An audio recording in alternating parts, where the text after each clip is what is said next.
to buy ALTAVA token. So this token came under the symbol of TAVA.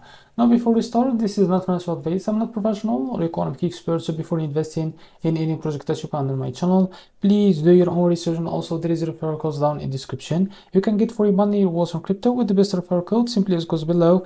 Find your account, enjoy the benefits, check them out in the description. Now before going on by this token, make sure to check the X accounts and keep following their updates about this token. So as you can see, this token is available on MEXC. So if you don't have an account on MEXC, go down in the description. You will be able to find the referral link. Go and create an account on MEXC to benefit from rewards and fund it with some USDT. Now how to be able to buy this token on your account on MEXC. So first of all, open your MEXC account. I will just log into my MEXC, as you can see. So after you log into your MEXC account, now you can now search for that token called lava, as you can see, or tava, sorry, called tava. So as you can see, you'll be able to find this pair. Now click on it, wait a few seconds to be able to see this page. Now after that, click on buy, select the limit.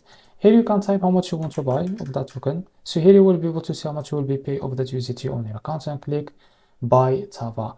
Now if you select the market, you can drag this to set how much percentage that you want to use of that USDT on your account to be able to buy this token. So this is how to buy Tava token. If you found this very helpful, please like and subscribe. See you next video.